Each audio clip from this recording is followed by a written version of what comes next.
തൗഹീദിന്റെ പ്രാധാന്യത്തെക്കുറിച്ചാണ് കഴിഞ്ഞ ക്ലാസ്സുകളിലായി നമ്മൾ സൂചിപ്പിച്ചു വന്നത്. അതിൽ ഒന്നാമതായി നമ്മൾ പറഞ്ഞത്, തൗഹീദുള്ള ആളുകൾക്ക്, അള്ളാഹുവിനെ മാത്രം വിളിച്ചു പ്രാർത്ഥിക്കുന്ന, ജീവിതത്തിൽ അള്ളാഹുവിനെ മാത്രം എല്ലാ മേഖലയിലും ഇടപെടിപ്പിക്കുന്ന ആളുകൾക്ക് ലഭിക്കുന്ന ഏറ്റവും വലിയ ശ്രേഷ്ഠത എന്നത് അൽ അംനു, നിർഭയത്വം തൗഹീദുള്ള ആളുകൾക്കാണ് എന്നാണ് പറഞ്ഞു വന്നത്. രണ്ടാമതായി തൗഹീദുള്ള ആളുകൾക്ക് ലഭിക്കുക ഹിദായത്താണ്. അല്ലദീന ആമനു വലം യൽബിസു ഈമാനഹും ബിദുൽമിൻ ഉലൈക ലഹുമുൽ അംനു വഹും മുഹ്തദൂൻ. അപ്പൊ ഒന്നാമത്തേത് അവർക്ക് നിർഭയത്വം ഉണ്ടാകുമെന്ന്. നിർഭയത്വമെന്ന് എന്ത് എന്ന് വിശദീകരിക്കുന്നിടത്ത് നമ്മൾ പറഞ്ഞിരുന്നു, മനസ്സിനുള്ള സമാധാനമാണ് നിർഭയത്വം. മൂസാ നബി അലൈഹി സ്വലാത്തു വസ്സലാം അള്ളാഹുവിനോട് ചോദിക്കുന്നത്, ഖാല റബ്ബി ശ്റഹ് ലി സദ്രി, എന്റെ ഹൃദയം വിശാലമാക്കി തരണമെന്നാണ്. എന്നാൽ റസൂലുള്ളാഹി സ്വല്ലല്ലാഹു അലൈഹി വസല്ലമക്ക് അള്ളാഹു വിശാലമാക്കി കൊടുത്തിരുന്നു എന്നാണ്. അലം നശ്റഹ് ലക സദ്റക്, നാം താങ്കളുടെ ഹൃദയം വിശാലമാക്കി തന്നിരിക്കുന്നു. അപ്പൊ ഹൃദയ വിശാലത ലഭിക്കുക, ഹൃദയത്തിന് സമാധാനം ലഭിക്കുക, ഹൃദയം സന്തോഷിക്കുക, അത് തൗഹീദുള്ള ആളുകളെ സംബന്ധിച്ചിടത്തോളം അവർക്ക് ലഭിക്കുന്നതാണ്. അതാണ് ഉലൈക ലഹുമുൽ അംനു, അവർക്ക് നിർഭയത്വമുണ്ട് എന്ന് പറഞ്ഞതിന്റെ ഉദ്ദേശം. എന്നിട്ട് പറയുന്നത് വഹും മുഹ്തദൂൻ, അവർ ഹിദായത്ത് പ്രാപിച്ചവരാണ് എന്നാണ്. അവർ ഹിദായത്ത് പ്രാപിച്ചവരാണ്. അതാണ് ഇഹ്ദിന സിറാത്തൽ മുസ്തഖീം സിറാത്തൽ ലദീന അൻഅംത അലൈഹിം. എന്താണ് ഹിദായത്ത്? ഹിദായത്ത് എന്ന് പറഞ്ഞു കഴിഞ്ഞാൽ സഹാബാക്കൾ ഏതൊരു മാർഗത്തിലൂടെയാണോ സഞ്ചരിച്ചത്, അള്ളാഹുവിന്റെ കാരുണ്യം ലഭിച്ച ആളുകൾ, അള്ളാഹു അനുഗ്രഹിച്ച ആളുകളുടെ വിശേഷണം രണ്ടാണ്. ഒന്ന്, അവർ അറിവുള്ള ആളുകളാണ്. രണ്ടാമത്തത്, അറിവനുസരിച്ച് പ്രവർത്തിക്കുന്ന ആളുകളാണ്, അമല് ചെയ്യുന്ന ആളുകളാണ്. അതുകൊണ്ട് തന്നെ ഉലൈക ലഹുമുൽ അംനു, അവർക്ക് നിർഭയത്വമുണ്ട്. വഹും മുഹ്തദൂൻ, അവർ ഹിദായത്ത് പ്രാപിച്ചവരാണ് എന്ന് പറഞ്ഞതിന്റെ ഉദ്ദേശം അറിവ് മാത്രമല്ല അവർക്കുള്ളത്, അറിവനുസരിച്ചുള്ള പ്രവർത്തനവുമുണ്ട് എന്ന്. ഇതാണ് തൗഹീദുള്ള ആളുകൾക്ക് ലഭിക്കുന്ന ശ്രേഷ്ഠത എന്നാണ് നമ്മൾ മനസ്സിലാക്കേണ്ടത്. ഇനി നിർഭയത്വം പരിശോധിച്ചു കഴിഞ്ഞാൽ ദുനിയാവിൽ അവർക്ക് നിർഭയത്വമുണ്ട്. ഇനി എന്തിനേറെ മരിക്കുന്ന നേരത്ത് പോലും തൗഹീദുള്ള ആളുകൾക്ക് നിർഭയത്വം ഉണ്ടാകുന്ന, മരണസന്ദർഭത്തിൽ പോലും. അതായത് ഒരു മനുഷ്യൻ അനുഭവിക്കുന്ന ഏറ്റവും വലിയ വേദനയാണ് മരണവേദന. എന്നാൽ ആ സന്ദർഭത്തിൽ പോലും തൗഹീദുള്ള ആളുകളെ സംബന്ധിച്ചിടത്തോളം മലക്കുകൾ വന്നിട്ട് അവരോട് സന്തോഷ വാർത്ത അറിയിക്കുന്ന, അവരെ മലക്കുകൾ വന്ന് സന്തോഷിപ്പിക്കും. മലക്കുകൾ അവരോട് പറയുക, ഇന്നല്ലദീന ഖാലു റബ്ബുനല്ലാഹ്, എന്റെ റബ്ബ് അള്ളാഹു ആണ് എന്ന് പറഞ്ഞ ആളുകൾ, അതായത് തൗഹീദിൽ അടിയുറച്ച ആളുകൾ, സുമ്മസ്തഖാമു, എന്നിട്ട് എന്ത് ചെയ്തു? ആ തൗഹീദിൽ അവർ അടിയുറച്ചു നിന്നു. അള്ളാഹു ആണ് എന്റെ റബ്ബ് എന്ന് പറയുകയും തൗഹീദിൽ അടിയുറച്ചു നിൽക്കുകയും ചെയ്ത ആളുകൾ, തതനസ്സലു അലൈഹിമുൽ മലായിക, അവരിലേക്ക് മലക്കുകൾ ഇറങ്ങി വരും. എന്നിട്ട് അവരോട് പറയും, അല്ലാ തഖാഫു, നിങ്ങൾ ഭയപ്പെടേണ്ടതില്ല, വലാ തഹ്സനു, നിങ്ങൾ ദുഃഖിക്കേണ്ടതില്ല, വഅബ്ശിറൂ ബിൽ ജന്ന, നിങ്ങൾ സ്വർഗം കൊണ്ട് സന്തോഷ വാർത്ത അറിയിക്കപ്പെട്ടവരാണ് എന്നാണ്. ഈ മരണവേളയിൽ ഇങ്ങനെയുള്ള ഒരു സന്തോഷ വാർത്ത ലഭിക്കുക, അത് തൗഹീദുള്ള ആളുകളെ സംബന്ധിച്ചിടത്തോളം. അപ്പൊ തൗഹീദ് ഉണ്ടോ, ദുനിയാവിൽ നിർഭയത്വമുണ്ട്. തൗഹീദ് ഉണ്ടോ, മരണവേളയിൽ നിർഭയത്വമുണ്ട്. തൗഹീദ് ഉണ്ടോ, ആഖിറത്തിലും അവന് നിർഭയത്വം ഉണ്ടാകുമെന്നാണ്. വഖാലുൽ ഹംദുലില്ലാഹില്ലദീ അദ്ഹബ അന്നൽ ഹസൻ, സ്വർഗത്തിലേക്ക് അവർ പ്രവേശിച്ചു കഴിഞ്ഞാൽ അവർ പറയുമെന്നാണ്, അൽഹംദുലില്ലാഹ്, അള്ളാഹുവിനാണ് സർവസ്തുതിയും. അദ്ഹബ അന്നൽ ഹസൻ, നമ്മിൽ നിന്ന് അള്ളാഹു ദുഃഖം നീക്കിക്കളഞ്ഞു എന്നാണ്. ഇന്ന റബ്ബന ലഗഫൂറുൻ ശകൂർ, അള്ളാഹു സുബ്ഹാനഹു വതആല ഏറെ പൊറുക്കുന്നവനാണ്, അതോടൊപ്പം തന്നെ അള്ളാഹു ഏറെ നന്ദിയുള്ളവനുമാണ് എന്ന്. അതുകൊണ്ട് തന്നെ നമുക്ക് തൗഹീദ് ഉണ്ട് എങ്കിൽ അതിന്റെ കൂടെ വരേണ്ടതാണ് നിർഭയത്വം എന്നത്. നിർഭയത്വമില്ല എങ്കിൽ നമ്മൾ മനസ്സിലാക്കേണ്ടത് തൗഹീദിൽ എവിടെയോ ഒരു പാളിച്ച സംഭവിച്ചിട്ടുണ്ട് എന്ന്. എന്നാൽ അതേ സമയത്ത് നിർഭയത്വം നഷ്ടപ്പെട്ടു പോകുക തൗഹീദ് നഷ്ടപ്പെട്ടാലാണ്. അല്ലാഹു സുബ്ഹാനഹു വതആല പറയുന്നത്, ഫമൻ യുരിദില്ലാഹു അൻ യഹ്ദിയഹു യശ്റഹ് സദ്റഹു ലിൽ ഇസ്ലാം, അല്ലാഹു ഒരാളെ ഹിദായത്തിലേക്ക് എത്തിക്കാൻ തീരുമാനിച്ചു കഴിഞ്ഞാൽ അവനെന്ത് ചെയ്യും? ഇസ്ലാമിലേക്ക് എത്തിക്കുന്ന. യഥാർത്ഥ ഇസ്ലാമിലേക്ക് അവനെ എത്തിക്കും. അങ്ങനെ വമൻ യുരിദ് അൻ യജ്അലഹു അൻ യുദില്ലഹു യജ്അൽ സദ്റഹു ദയ്യിഖൻ ഹറജൻ. എന്നാൽ അല്ലാഹു സുബ്ഹാനഹു വതആല ഒരാളെ വഴിപിഴപ്പിക്കാൻ ശ്രമിച്ചു കഴിഞ്ഞാൽ, അല്ലാഹു ഒരാളെ വഴിപിഴപ്പിക്കാൻ ഉദ്ദേശിച്ചാൽ അവന്റെ ഹൃദയം കുടുസാക്കുന്ന. അപ്പൊ ഹൃദയവിശാലത ലഭിക്കുക അത് തൗഹീദുള്ള ആളുകളെ സംബന്ധിച്ചിടത്തോളമാണ്. അതുകൊണ്ട് തന്നെ തൗഹീദ് ഉണ്ടോ, രണ്ട് കാര്യങ്ങൾ അവന് നിർബന്ധമാണ്. ഒന്ന് അമ്നുണ്ടാകും, രണ്ടാമത്തേത് അവന് ഹിദായത്ത് ലഭിക്കും. ഇൽമും അവന്റെ ജീവിതത്തിൽ ഉണ്ടാകും, ഇൽമനുസരിച്ചുള്ള അമലും അവന്റെ ജീവിതത്തിൽ ഉണ്ടാകുന്ന. രണ്ടാമതായി മുഹമ്മദ് ബിൻ അബ്ദുൽ വഹാബ് റഹിമഹുല്ല കൊണ്ടുവന്ന ഹദീസ്, മൻ ഷഹീദ, ആരെങ്കിലും ഒരാൾ സാക്ഷ്യം വഹിച്ചു, അല്ലാ ഇലാഹ ഇല്ലല്ലാഹു വഹ്ദഹു ലാ ശരീക ലഹ്, അല്ലാഹു അല്ലാതെ ഒരു ഇലാഹുമില്ല എന്ന് സാക്ഷ്യം വഹിച്ചു എന്ന്. ഒരു കാര്യം എപ്പോഴാ സാക്ഷ്യം വഹിക്കുക? നമുക്കൊരു കാര്യം അറിയുന്നതിന് മുമ്പ് സാക്ഷ്യം വഹിക്കാൻ സാധിക്കോ? ഇല്ല. ഒരു കാര്യം അറിഞ്ഞതിന് ശേഷമാണ് സാക്ഷ്യം വഹിക്കുക. ഒരാൾ ഒരു തിന്മ ചെയ്തു, ആ തിന്മ ചെയ്തതിന്റെ പേരിൽ ശിക്ഷ നടപ്പിലാക്കണം. സ്വാഭാവികമായും ഇസ്ലാമിൽ ശിക്ഷ നടപ്പിലാക്കുന്ന പല സന്ദർഭത്തിലും എന്തുണ്ട്? സാക്ഷികൾ ആവശ്യമാണ്. സാക്ഷികൾ സാക്ഷി പറയണമെങ്കിൽ ആ കാര്യം എന്ത് ചെയ്യണം? അവർ കണ്ടിരിക്കണം, ആ കാര്യത്തെക്കുറിച്ച് അവരറിഞ്ഞിരിക്കണം. അങ്ങനെയുള്ള ഒരു പ്രയോഗമാണ് ഇവിടെ നടത്തിയിട്ടുള്ളത്. മൻ ഷഹീദ അല്ലാ ഇലാഹ ഇല്ലല്ലാഹ്, ആരെങ്കിലും ഒരാൾ ലാ ഇലാഹ ഇല്ലല്ലാഹ് സാക്ഷ്യം വഹിച്ചാൽ എന്ന്. അപ്പൊ ലാ ഇലാഹ ഇല്ലല്ലാഹ് സാക്ഷ്യം വഹിക്കണമെങ്കിൽ ആ ലാ ഇലാഹ ഇല്ലല്ലാഹയെ കുറിച്ച് അവന് കൃത്യമായി അറിയണം.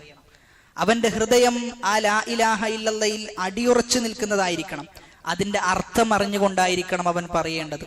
അത് മാത്രമല്ല, ലാ ഇലാഹ ഇല്ലല്ലയെ ഇല്ലാതാക്കി കളയുന്ന ഒരുപാട് കാര്യങ്ങളുണ്ട്, അതൊന്നും തന്നെ അവൻ ചെയ്യാനും പാടില്ല. ഇങ്ങനെയായിരിക്കണം ലാ ഇലാഹ ഇല്ലല്ലാഹ് ഒരാൾ സാക്ഷ്യം വഹിക്കേണ്ടത് എന്നാണ്. അത് മാത്രം സാക്ഷ്യം വഹിച്ചാൽ മതിയാകോ? ഒരാൾ ലാ ഇലാഹ ഇല്ലല്ലാഹ് സാക്ഷ്യം വഹിച്ചു, എന്നിട്ട് റസൂലുള്ളാഹി സ്വല്ലല്ലാഹു അലൈഹി വസല്ലമയെ അംഗീകരിച്ചില്ലെങ്കിലോ അവന്റെ തൗഹീദ് ശരിയാവുകയില്ല എന്നാണ്.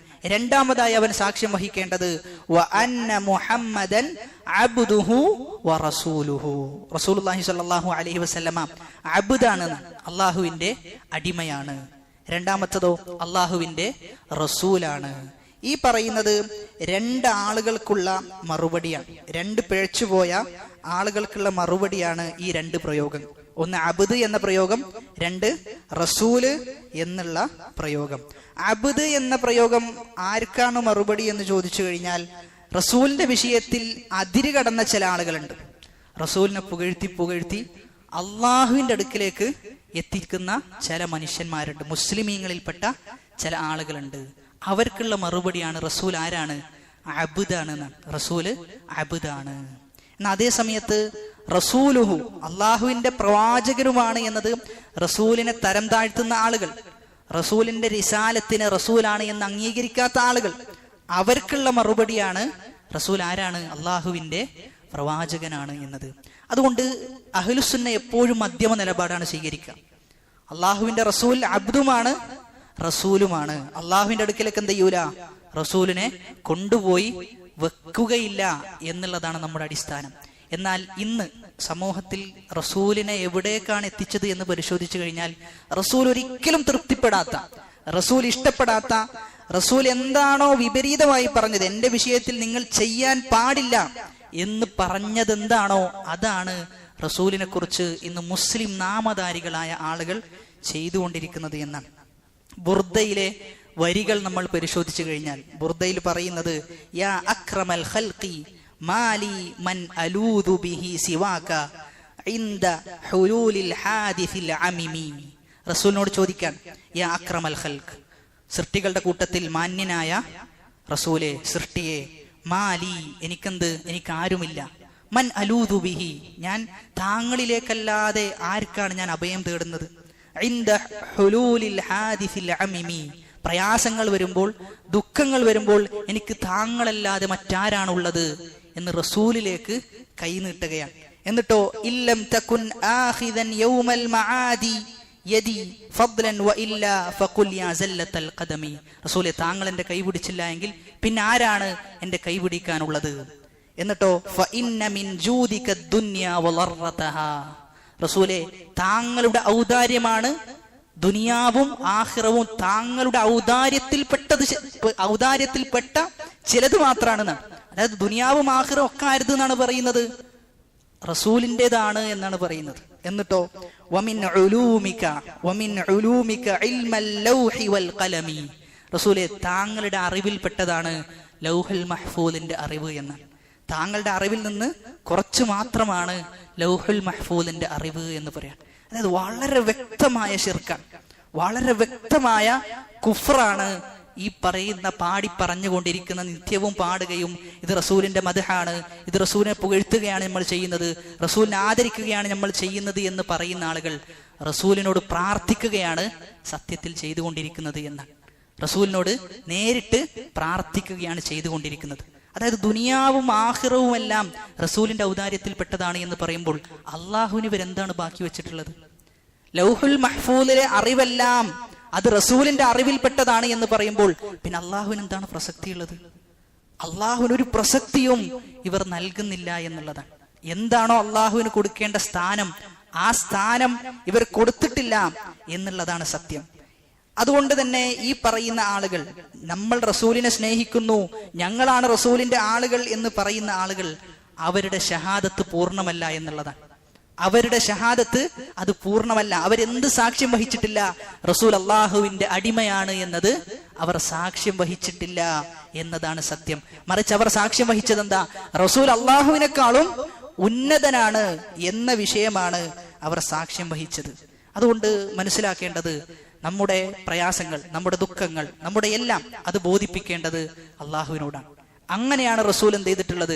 നമ്മോട് പഠിപ്പിച്ചിട്ടുള്ളത് എന്നാണ്. വിശുദ്ധ ഖുർആനിന്റെ ആയത്തുകൾ പരിശോധിച്ചു കഴിഞ്ഞാൽ റസൂലുള്ളാഹി സ്വല്ലല്ലാഹു അലൈഹി വസല്ലമ പറയാൻ, ഖുൽ, നബിയെ താങ്കൾ പറയണം. അല്ലാഹ് റസൂലിനോട് പറയാൻ, താങ്കൾ പറഞ്ഞു കൊടുക്കണം, ജനങ്ങൾക്ക് പറഞ്ഞു കൊടുക്കണം, ലാ അംലികു ലി നഫ്സി നഫ്അൻ വലാ ദർറൻ ഇല്ലാ മാ ഷാ അല്ലാഹ്. എനിക്ക് എന്റെ നഫ്സിന്, റസൂൽ പറയാണ്, എന്റെ നഫ്സിന് തന്നെ ഉപകാരം ചെയ്യാനോ ഉപദ്രവം ചെയ്യാനോ എനിക്ക് സാധിക്കുകയില്ല എന്നാണ്, അള്ളാഹു ഉദ്ദേശിച്ചാലല്ലാതെ. അങ്ങനെയുള്ള റസൂലിനോട് പറയാണ്, റസൂലെ താങ്കളല്ലാതെ മറ്റാരും എനിക്കില്ല എന്ന് പറയുമ്പോൾ ഖുർആനിന്റെ ആയത്തിന് നേർവിപരീതമാണ്, ഖുർആനിന്റെ ആയത്തിന് ഘടകവിരുദ്ധമാണ് അവർ ജനങ്ങൾക്ക് പഠിപ്പിച്ചുകൊണ്ടിരിക്കുന്നത്. എന്നിട്ടോ റസൂൽ പറയാൻ, ഖുൽ ഇന്നി ലാ അംലികു ലക്കും ദർറൻ വലാ റശദ, നിങ്ങൾക്കൊരു ബുദ്ധിമുട്ടും ഉണ്ടാക്കാൻ എന്നെ കൊണ്ട് സാധിക്കുകയില്ല എന്ന് പറയാൻ. എല്ലാ ഉപകാരവും എല്ലാ ഉപദ്രവവും അത് അള്ളാഹുവിന്റെ അടുക്കലിൽ നിന്നാണ് എന്ന് പറയുന്നു. എന്നിട്ടോ വീണ്ടും പറയാം, ഖുൽ, നബിയെ താങ്കൾ പറഞ്ഞു കൊടുക്കണം ജനങ്ങൾക്ക്, ഇന്നി ലൻ യുജീറനി മിനല്ലാഹി അഹദുൻ, അള്ളാഹു മാത്രമാണ് എനിക്ക് സഹായിയായിട്ടുള്ളത്, അള്ളാഹുവിനെ കൂടാതെ മറ്റൊരാൾക്കും എന്നെ സഹായിക്കാൻ സാധിക്കുകയില്ല. വലൻ അജിദ മിൻ ദൂനിഹി മുൽതഹദ, എന്റെ അഭയം അള്ളാഹു മാത്രമാണ് എന്നാണ്. അള്ളാഹു അല്ലാതെ ഒരു അഭയവുമില്ല എന്ന് പറയുമ്പോൾ ബുർദയിലെ വരിയിൽ പറയുന്നത് എന്താ? റസൂലെ താങ്കളാണ് എന്റെ അഭയം എന്ന് പറയുകയാണ്. അതുകൊണ്ട് ഖുർആനിൽ എന്താണോ തൗഹീദായി പഠിപ്പിച്ചത് അതിന് നേർ വിപരീതമാണ് ബുർദയിൽ ആളുകൾ പാടിക്കൊണ്ടിരിക്കുന്നത്. എന്നിട്ട് ഇത് ശിർക്കാണ് എന്ന് പറയുമ്പോൾ, ഇത് ചെയ്യാൻ പാടില്ലാത്തതാണ് എന്ന് പറയുമ്പോൾ ചില ആളുകൾ വന്ന് അതിന് മറുപടി പറയുന്നത് എന്താ? ഇതൊക്കെ സാഹിത്യ ഭംഗിയാണ്, ഇതൊക്കെ സാഹിത്യത്തിൽ കലർന്ന വാക്കുകളാണ്, ആ രൂപത്തിൽ എന്ത് ചെയ്യേണ്ടതില്ല, ഇതിനെടുക്കേണ്ടതില്ല എന്ന്. അങ്ങനെയാണെങ്കിൽ എപ്പോഴാണ് ശിർക്ക് സംഭവിക്കുക? ഒരു നിലക്കും സമൂഹത്തിൽ ശിർക്ക് ഉണ്ടാകുന്ന അവസ്ഥ പോലും ഉണ്ടാവുകയില്ല ഇങ്ങനെ ന്യായീകരിക്കുകയാണെങ്കിൽ എന്നാണ് നമ്മൾ മനസ്സിലാക്കേണ്ടത്. അതുകൊണ്ട് നമ്മൾ എന്താണോ റസൂലിന്, റസൂലുള്ളാഹി സ്വല്ലല്ലാഹു അലൈഹി വസല്ലമ സ്ഥാനം കൊടുക്കണം, എങ്ങനെ കൊടുക്കണമെന്ന് പഠിപ്പിച്ചിട്ടുണ്ടോ ആ രൂപത്തിലുള്ള സ്ഥാനമാണ് നമ്മൾ റസൂലിന് നൽകേണ്ടത് എന്ന തിരിച്ചറിവാണ് നമുക്കുണ്ടാകേണ്ടത്. അല്ല എങ്കിൽ നമ്മൾ ഒരുപാട് ബുദ്ധിമുട്ടുകൾ സഹിക്കേണ്ടി വരും എന്നത് തീർച്ചയാണ്. എല്ലാത്തിലും ഉപരി തൗഹീദിന്റെ വൃത്തത്തിൽ നിന്ന് നമ്മൾ പുറത്തുപോയി ഷിർക്കിലേക്കാണ് എത്തിപ്പെടുക. എന്തിനേറെ മൗലിദിന്റെ സദസ്സുകളിൽ ഇവര് പറയുന്നത്, റസൂലിനെ ഓർത്തു കഴിഞ്ഞാൽ ആ സദസ്സിലേക്ക് ആര് വരുമെന്നാണ്? റസൂലുള്ളാഹി സ്വല്ലല്ലാഹു അലൈഹി വസല്ലമ ആ സദസ്സിലേക്ക് വരുന്ന. അങ്ങനെ എന്ത് ചെയ്യും? ഇവര് എല്ലാവരും എഴുന്നേറ്റ് നിൽക്കും. അതായത് റസൂൽ എന്ത് ചെയ്തിട്ടുണ്ട്? ഈ സദസ്സിലേക്ക് എഴുന്നേറ്റ്, റസൂൽ ഈ സദസ്സിലേക്ക് വന്നിട്ടുണ്ട് എന്ന് പറഞ്ഞിട്ട് എല്ലാ ആളുകളും എഴുന്നേറ്റ് നിൽക്കുന്ന. റസൂലിന്റെ സുന്നത്ത് എന്താ? റസൂലുള്ളാഹി സ്വല്ലല്ലാഹു അലൈഹി വസല്ലമ വന്നു കഴിഞ്ഞാൽ റസൂൽ പറഞ്ഞത് എഴുന്നേൽക്കാൻ പാടില്ല എന്നാണ്.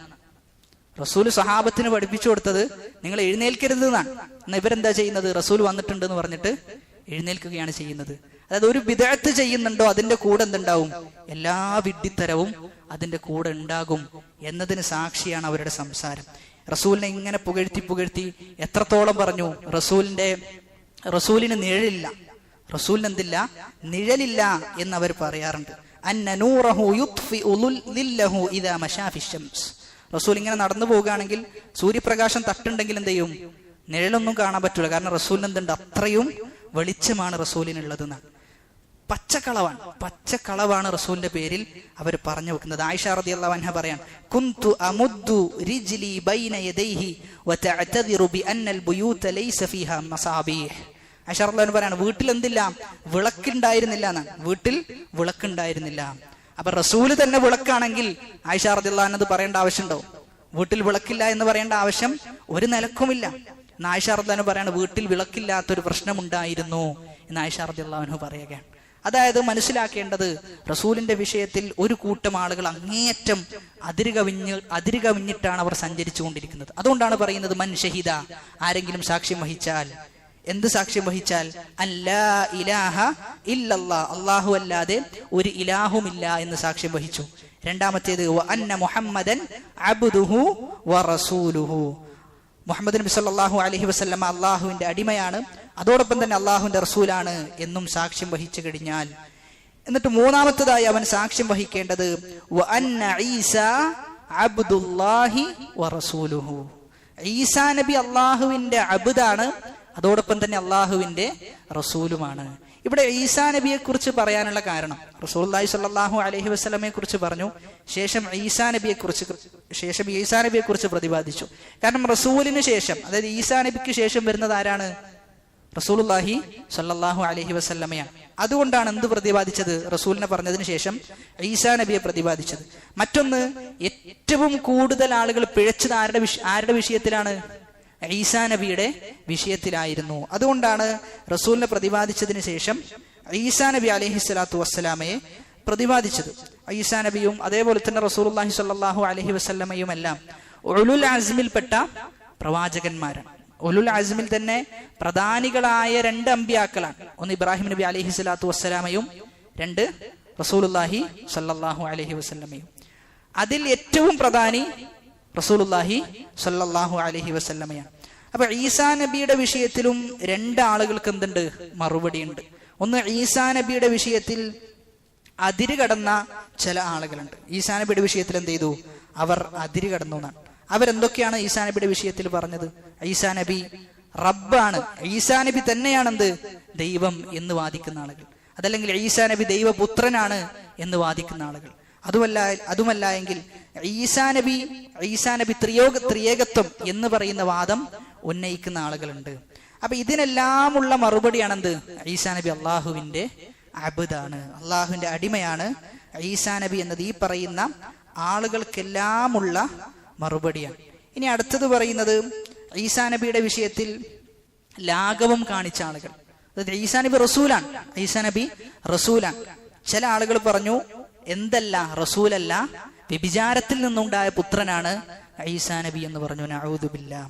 അതുമാത്രല്ല, ഈസാ നബിയുടെ ഉമ്മ വേശ്യയാണ് ഈസാ നബിയുടെ ഉമ്മ എന്ന് അവർ വിശേഷിപ്പിച്ചു. ഈസാ നബി പ്രവാചകനല്ല എന്ന് വിശേഷിപ്പിച്ചു. അത് യഹൂദികളാണ് ഈസാ നബിയുടെ വിഷയത്തിൽ വളരെ ലാഘവം കാണിച്ച ആളുകൾ. അതേ സമയത്ത് ഈസാ നബിയുടെ വിഷയത്തിൽ അതിര് കവിഞ്ഞ ആളുകൾ അത് നസാറാക്കളാണ് ഈസാ നബിയെ ദൈവമായി ചിത്രീകരിക്കുകയും അങ്ങനെ ഈസാ നബിയെ ആരാധിക്കുന്ന ഒരു അവസ്ഥയിലേക്ക് എത്തിപ്പെട്ടത്. എന്നിട്ട് ഹദീസിൽ പറയുന്നത്, അതിനുശേഷം പറയാം, വകലിമതുഹു അൽഖാഹ ഇലാ മർയമ. വകലിമതുഹു, അല്ലാഹുവിന്റെ കലിമത്ത് എന്ത് ചെയ്തു? അൽഖാഹ, അല്ലാഹു ഇട്ടുകൊടുത്തു, ഇലാ മറിയം. ആർക്ക്? മറിയം ബീബിക്ക് ഇട്ടുകൊടുത്തു എന്ന്. ഇവിടെ കലിമത്തുഹു എന്നതുകൊണ്ട് ഉദ്ദേശിക്കുന്നത് കുൻ എന്ന പദമാണ്. അല്ലാഹു കുൻ എന്ന് പറഞ്ഞു, എന്ത് ചെയ്തു? ഈസാ നബി ഉണ്ടായി എന്നാണ്. അതല്ലാതെ എന്തല്ല, അള്ളാഹുവിന്റെ സംസാരം തന്നെയല്ല ഈസാ നബി എന്നത്. ചില ആളുകൾ അങ്ങനെ വ്യാഖ്യാനിച്ചു, അതായത് അള്ളാഹുവിന്റെ സംസാരം തന്നെയാണെന്ത്? ഈസാ നബി എന്ന് വാദിച്ചു. അപ്പൊ അള്ളാഹുവിന്റെ സംസാരം തന്നെയാണ് ഈസാ നബി എന്ന് വാദിച്ചു കഴിഞ്ഞാൽ എന്തായി മാറി? അള്ളാഹുവിന്റെ സംസാരം സൃഷ്ടിയാണോ? അല്ല, അള്ളാഹുവിന്റെ സംസാരം സൃഷ്ടിയല്ല. അപ്പൊ ഈസാ നബി ആരായി? ഈസാ നബി അള്ളാഹു തന്നെയാണ് എന്ന ഒരവസ്ഥയിലേക്ക് എത്തിപ്പെട്ടു. അത് പല ആളുകളും മനസ്സിലാക്കിയെടുത്തു വന്ന പിഴവാണ്. വകലിമതുഹു എന്നതിന്റെ ഉദ്ദേശം കുൻ എന്ന പദമാണ്. കുൻ എന്ന് അള്ളാഹു പറഞ്ഞു. ആ കുൻ എന്ന പദത്തിൽ നിന്നാണ് ആരുണ്ടാകുന്നത്? ഈസാ നബി ഉണ്ടാകുന്നത്. വകലിമതുഹു അൽഖാഹ ഇലാ മറിയം, മറിയം ബീവിക്ക് ഇട്ടുകൊടുത്തു. എന്നിട്ട് പറയാണ്, വറൂഹും മിൻഹു വറൂഹുൻ മിൻഹു. അള്ളാഹുവിൽ നിന്നുള്ള റൂഹാണ് ഈസാ നബി അലൈഹിസ്സലാത്തു വസ്സലാമക്ക് ഇട്ടുകൊടുത്തത്. അപ്പൊ അള്ളാഹുവിൽ നിന്നുള്ള റൂഹ് എന്ന് പറയുമ്പോൾ ചില ആളുകൾക്ക് ആ വിഷയത്തിൽ സംശയം ഉണ്ടായിട്ടുണ്ട്. അള്ളാഹുവിൽ നിന്നുള്ള റൂഹ് എന്നതിന്റെ ഉദ്ദേശം അള്ളാഹു സൃഷ്ടിച്ച റൂഹ്, അള്ളാഹു ആണ് എന്ത് ചെയ്തിട്ടുള്ളത്, ഈസാ നബിയുടെ റൂഹ് സൃഷ്ടിച്ചത് എന്നാണ്. അല്ലാതെ എന്തല്ല, അള്ളാഹു തന്നെ അള്ളാഹുവിന്റെ അടുക്കൽ നിന്നുള്ള ഒന്ന് കൊടുത്തു എന്നല്ല, മറിച്ച് അള്ളാഹു സൃഷ്ടിച്ച റൂഹ്. ആ റൂഹിനൊരു പ്രത്യേകതയുണ്ട്. ആര് സൃഷ്ടിച്ചതാണ്? അള്ളാഹു സൃഷ്ടിച്ചതാണ്. അപ്പൊ അള്ളാഹുവിലേക്ക് ചേർത്തി പറയാനുള്ള കാരണം അതിന്റെ മഹത്വം വെളിപ്പെടുത്താൻ വേണ്ടിയിട്ടാണ് അങ്ങനെ അത് വിശേഷിപ്പിച്ചിട്ടുള്ളത്, ആ രൂപത്തിൽ വിശേഷിപ്പിച്ചത് എന്നാണ് നമ്മൾ മനസ്സിലാക്കേണ്ടത്. അതായത് ഇവിടെ മനസ്സിലാക്കേണ്ട ഒരു പ്രധാനപ്പെട്ട ഒരു വിഷയം, അന്നൽ ഇളാഫത ഇലല്ലാഹി ജാഅത് അലാ ഖിസ്മൈനി. അള്ളാഹുലേക്ക് ചില കാര്യങ്ങൾ ചേർത്തി പറയും, അത് രണ്ട് രൂപത്തിലാണ്. അള്ളാഹുലേക്ക് ചേർത്തി പറയുന്ന കാര്യങ്ങൾ രണ്ട് രൂപത്തിൽ. ചിലപ്പോൾ നമ്മൾ പറയും ഇൽമുള്ള, അള്ളാഹുവിന്റെ അറിവ്. അപ്പൊ അള്ളാഹുവിന്റെ അറിവ് എന്ന് പറഞ്ഞു കഴിഞ്ഞാൽ അത് വേറിട്ട് നിൽക്കുന്ന ഒന്നാണോ? അല്ല, അള്ളാഹുവിന്റെ കൂടെ തന്നെ ഉള്ള ഒന്നാണ് അള്ളാഹുവിന്റെ അറിവ് എന്ന് പറഞ്ഞു കഴിഞ്ഞാൽ. ഒന്ന് അങ്ങനെ ചേർക്കുന്നത്, അതായത് അള്ളാഹുവിന്റെ വിശേഷണം അതെന്ത് ചെയ്യുന്നു, അള്ളാഹുവിലേക്ക് ചേർത്ത് കൊടുക്കുന്നു. രണ്ടാമത്തേത് ഇളാഫത്തു മഖ്ലൂഖിൻ ഇലാ ഖാലിഖിഹി. മഖ്ലൂഖിന് എന്ത് ചെയ്യാ, അള്ളാഹുവിലേക്ക് ചേർക്കുക. ഉദാഹരണത്തിന് ഇന്ന അർളി വാസിഅത്തുൻ, അള്ളാഹ് പറയാണ് എന്റെ ഭൂമി വിശാലമാണ് എന്ന് പറയാം. അപ്പൊ എന്റെ ഭൂമി വിശാലമാണ് എന്ന് പറയുമ്പോൾ ഭൂമിയും അള്ളാഹു ആണ് എന്നാണ് അർത്ഥം? അല്ല, ഭൂമിയും അള്ളാഹു ആണ് എന്നല്ല അതിന്റെ അർത്ഥം. അതേപോലെയാണ് ഇവിടെയും. ഇവിടെ എന്താ പറഞ്ഞത്, വറൂഹുൻ മിൻഹു, അതായത് അള്ളാഹു സൃഷ്ടിച്ചതായ റൂഹ് എന്നാണ് അർത്ഥം. ചിലയിടത്ത് പ്രയോഗിക്കാറുണ്ട് ഇബാദുർ റഹ്മാൻ, റഹ്മാനിന്റെ അടിമകൾ. അതിന്റെ അർത്ഥം റഹ്മാൻ തന്നെയാണെന്നാണോ, അള്ളാഹു തന്നെയാണ് ആ അടിമകൾ എന്നാണോ? ഒരിക്കലും അല്ല. അതേപോലെ തന്നെ നാഖത്തുള്ള, അള്ളാഹുവിന്റെ ഒട്ടകം, അതിനൊക്കെ എന്തുണ്ട്, ഒരു പ്രത്യേകതയുണ്ട്. അള്ളാഹുവിലേക്ക് ചേർത്തപ്പോൾ ഒരു പ്രത്യേകതയുണ്ട്. നാഖത്ത് എന്ന് പറഞ്ഞാൽ വേറെ തന്നെ സൃഷ്ടിയാണ്. അതേപോലെയാണ് വറൂഹും മിൻഹു എന്നതുകൊണ്ട് ഉദ്ദേശിക്കുന്നത് അർറൂഹു. അർറൂഹു എങ്ങനെയുള്ള റൂഹ്? അള്ളാഹു സൃഷ്ടിച്ചതായ റൂഹാണ് അള്ളാഹു ഈസാ നബിക്ക് ഇട്ടുകൊടുത്തത് എന്നാണ് ഹദീസിന്റെ വിശദീകരണമായി നമ്മൾ മനസ്സിലാക്കേണ്ടത്. അത് എപ്പോഴും നമ്മൾ മനസ്സിലാക്കി വെക്കേണ്ട കാര്യമാണ്. വകലിമതുഹു അൽഖാഹ ഇലാ മർയമ വറൂഹുൻ മിൻഹു. പല ആളുകൾക്കും ഉണ്ടാകുന്ന സംശയമാണ്. ആ സംശയം ഒരിക്കലും ചെയ്യാൻ പാടില്ല, നമുക്ക് ഉണ്ടാകാൻ പാടില്ല എന്നതാണ്. എന്നിട്ട് പറയാണ് വൽ ജന്നതു ഹഖ്ഖുൻ വൽ ജന്നത ഹഖ്ഖുൻ വന്നാറ ഹഖ്ഖുൻ. സ്വർഗം സത്യമാണ്, നരകം സത്യമാണ്. അതായത് ഒരു മുഅ്മിനെ സംബന്ധിച്ചിടത്തോളം ആ രണ്ട് വാക്കുകൾ, ഹദീസിൽ ഉപയോഗിച്ച രണ്ട് വാക്കുകൾ വിശാലമായ അർത്ഥം ഉൾക്കൊള്ളുന്നതാണ്. അതായത് സ്വർഗം സത്യമാണ്, സ്വർഗം എന്ന് പറയുന്ന ഒന്ന് ഉണ്ട് എന്നത് ഉറപ്പാണ് എന്നാണ്. നരകം എന്ന് പറയുന്ന ഒന്ന് ഉണ്ട് എന്നത് ഉറപ്പാണ്. ഇന്ന വഅദല്ലാഹി ഹഖ്ഖുൻ, അള്ളാഹുവിന്റെ വാഗ്ദാനം അത് സത്യമാണ്, അത് എന്തായാലും പുലരും. അതുകൊണ്ട് നമ്മൾ നമ്മുടെ ജീവിതത്തിന്റെ ഓരോ നിമിഷങ്ങളും ജീവിക്കേണ്ടത് സ്വർഗത്തെ മുന്നിൽ കണ്ടുകൊണ്ടാണ്, നരകത്തെ മുന്നിൽ കണ്ടുകൊണ്ടാണ് നമ്മുടെ ഓരോ നിമിഷങ്ങളും നമ്മൾ ജീവിച്ചു കൊണ്ടിരിക്കേണ്ടത്. അവിടെയാണ് ഇഹ്സാനിനെ വിശദീകരിക്കുന്നിടത്ത് പറഞ്ഞത് അൻ തഅബുദല്ലാഹ കഅന്നക തറാഹു. നീ അല്ലാഹുവിനെ കാണുന്നത് പോലെ എന്ത് ചെയ്യണം, നീ ഇബാദത്ത് ചെയ്യണം. ഫഇല്ലം തകുൻ തറാഹു ഫഇന്നഹു യറാക. നീ അവനെ കാണുന്നില്ല എങ്കിലും അവൻ എന്ത് ചെയ്യുന്നുണ്ട്, നിന്നെ കാണുന്നുണ്ട് എന്നതാണ്. അതുകൊണ്ട് നമ്മെ സംബന്ധിച്ചിടത്തോളം ഏത് പ്രവർത്തനങ്ങൾ ചെയ്യുമ്പോഴും അതിന്റെ പിന്നിൽ സ്വർഗത്തെ നമ്മൾ കാണണം.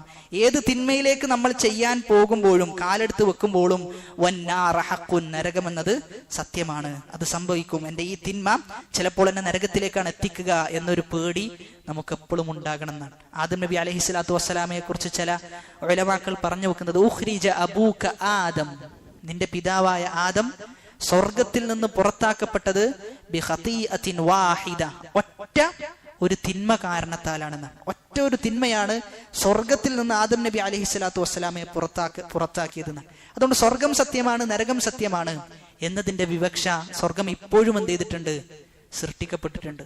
നരകം ഇപ്പോഴും സൃഷ്ടിക്കപ്പെട്ടിട്ടുണ്ട്. റസൂലുള്ളാഹി സ്വല്ലല്ലാഹു അലൈഹി വസല്ലമ പറയുന്നത് ഇത്തലഅതു ഫിൽ ജന്ന, ഞാൻ സ്വർഗത്തിലേക്ക് എത്തി നോക്കി, ഫറഅയ്തു അക്സറ അഹ്ലിഹൽ ഫുഖറാ, ഏറ്റവും കൂടുതൽ ആളുകളെ എനിക്കതിൽ കാണാൻ സാധിച്ചത് ഫുഖറാക്കളെയാണെന്നാണ്, പാവപ്പെട്ട ആളുകളെയാണ് എനിക്കതിൽ കാണാൻ സാധിച്ചത്. വത്തലഅതു ഫിന്നാർ, നരകത്തിലേക്ക് ഞാൻ എത്തി നോക്കി, ഫറഅയ്തു അക്സറ അഹ്ലിഹാ അന്നിസാ, ഏറ്റവും കൂടുതൽ ആളുകളെ എനിക്കതിൽ കാണാൻ സാധിച്ചത് സ്ത്രീകളെയാണ്.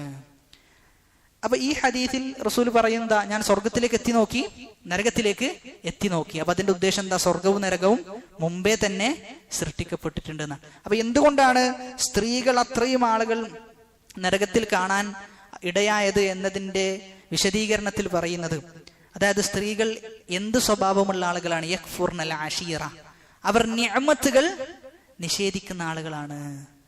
അവർക്ക് എന്തെങ്കിലും അനുഗ്രഹം ലഭിച്ചു കഴിഞ്ഞാൽ അവർ പറയും, കുറച്ചു കാലം കഴിഞ്ഞാൽ എനിക്കൊന്നും ചെയ്തിട്ടില്ല, നിങ്ങൾ ചെയ്തു തന്നിട്ടില്ല എന്ന നിഷേധാത്മകമായ സ്വഭാവം.